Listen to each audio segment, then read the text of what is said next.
Jai Gurudev children. In the last video, we were discussing about the first two types of function where we saw about the function with no return values and no arguments. And the second type is a function with the arguments but no return type. So we have seen the first two types. So in this video, we are going to discuss the next two types. There are four different types of function. So we actually covered the introduction about function in a separate video and then we saw the first two types. So we are going to discuss the next two types now.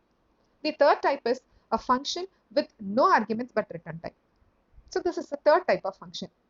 We shall also discuss the last type after discussing this particular type.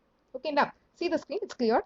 Int add off. So this is a program to find the addition of two numbers, and this program is to illustrate the third type of function, that is a function with no arguments but it is having a return type. When you see the screen, it's clear. It is having a return type that's called int. And it's not having any arguments in the round brackets, any parameters in the round brackets. So this is a function with argument with, sorry, this is a function with return type but no arguments. This is a function with return type but no arguments. So function declaration is done. Now come to the main function. There we have the function call, but before discussing about the function call, let's get into function definition. And you know the method of defining a function is return type int, the function name add, and the function arguments. This is the function with no arguments. If there is no argument, you can either leave it blank or you can write void, and we know the reason of not writing void also, because by default the return type is void. I mean, by default, if you don't write anything in the round brackets, it's going to be considered as void. It is going to be considered as void. So function definition. Now, let's get into the program. You are going to find the addition of two numbers. So we are declaring three numbers here, A, B, and C. And A and B are the two input variables which you are going to get from the user. You are going to get the value of A and B from the user, and you are going to store the result in C. You need to declare, you know, those variables that are not declared cannot be used. So you need to declare C. So you are declaring C. So with the cout statement, it's clear you're going to get the numbers A and B from the user. You're getting A and B from the user with the cin statement. So A value and B value is got now. Then you're going to add two numbers A and B. The result is stored in C. Result is stored in C. As we are saving the addition in C, we will have to print it. So we are also returning C. We are also returning C. So we can just make the return statement as return C. As the addition is saving in C, we'll have to print the addition result in the main. For that, let's come to the main. See here, we are using a variable called x. X is equal to add off. Add off is the way you call the function. You know, when you call the function, you need to specify the name of the function and the arguments in the round brackets.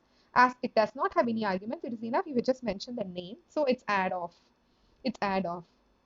So this is how you call the function. Now, we will print the addition. Since our addition is stored in x, add off, our function call is done, so our result will be in x. So we'll have the cout statement to print x. See the output screen. You are asking the user to enter two number. User is entering 45 and 50. Sorry, 45 and 5. And you know, addition of 45 and 5 is 50. The answer is got. So actually what has happened? When the compiler executes a function call, the control goes to the add function. The compiler executes a function call, the control goes to the add function. And we ask the user to enter two values which are stored in A and B, and C is equal to A plus B, where the result of A plus B, the addition, is stored in C. So we need to return C because the result is stored in C.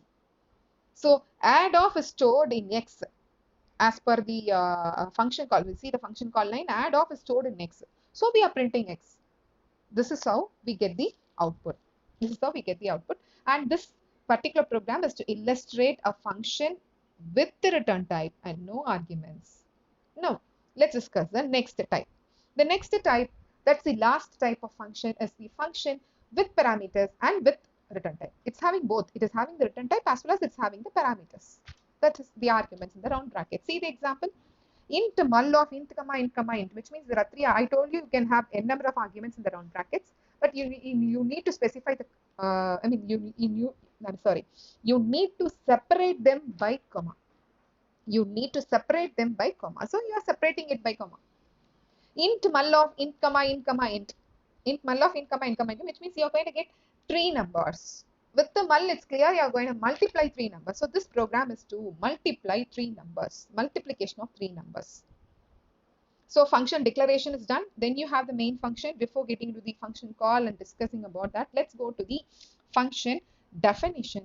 Come to function definition. You know the method, it's return type. Return type is int. The function name is mul and the arguments in the round brackets, because this is a program illustrating the fourth type of function, that is function with the return type and with the arguments. It's having arguments in the round brackets A, B and C. These are the three input variables which are just going to get multiplied. And now the result is stored in D. You know, those variables is not declared, cannot be used. So you are declaring it here itself as int D is equal to A into B into C. And the answer is in D. So it is returned. As we saw the previous example. See, answer is in D, so it's returned. Now come to the function call. See, you have W, X, Y, because these three numbers, we are going to create a few more variables to store these three numbers. Sorry, to store the three numbers, that's A, B and C. We are going to create few more variables, that's nothing but W, X and Y. And the reason for is that, you know, to show the result. So now we are getting the input from the user. That's you are asking the user to enter the three numbers. So user is entering the three numbers. That is stored in W, X and Y. So A, B and C. That's A, B and C. Then you have the function call. Is that is equal to mul of W, X, Y. Which means you are going to multiply W, X and Y. That's X, A into B into C. That's W into X into Y. And yeah, the result is going to get stored in Z. As a result is stored in Z. As a result is stored in the multiplication, the function call result is stored in Z. So you're printing Z with the next line. See out multiplication is Z is holding the answer. So it is printing. It is printing the answer. It is printing the answer. See the output screen. You get three numbers from the user. The numbers are 2, 3 and 4. And when you multiply, you know 2 into 3 is 6, 6 into 4 is 24. The answer is 24. So this clearly tells you about how a function with return type and argument work. And this programming example is to multiply three numbers. With this, we come to the end of the different types of function. Thank you, children.